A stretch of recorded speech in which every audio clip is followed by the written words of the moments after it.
The first kind of servant that Jesus speaks about approvingly is the wise servant. And in verses 45 to 47, he tells the story that he illustrates his point with of a servant of a master who is about to go on a long journey, and as he is about to leave, he has all of his property, his business, his possessions that need to be taken care of while he is gone. And so he chooses a servant to whom he can then entrust everything into his care. So verse 45, he says, "Who then is the faithful and wise servant whom the master has put in charge of the servants in his household to give them their food at the proper time?"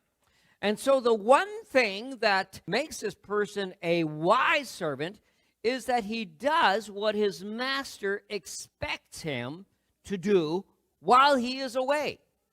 And his life is governed by faithfulness. And notice how verse 46 goes on to say, "It will be good for that servant whose master finds him doing so when he returns."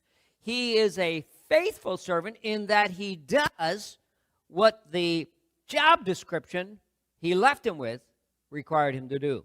There's a statement Paul makes in 1 Corinthians chapter 4, verse 2. He says, "Now it is required of those who have been given a trust, a responsibility, a job, something to do, that they must prove," and notice the key word, faithful. Carry out what you are expected to do.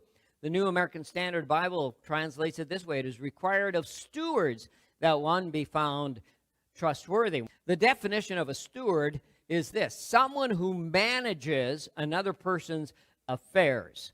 So a good steward was one who carried out his master's expectations while he was away, so that when the master returned, he would find that the servant had been faithfully carrying out everything he had wanted him to be doing all along. And that's why that verse 46, I'll read it again. "It will be good for that servant whose master finds him doing so when he returns."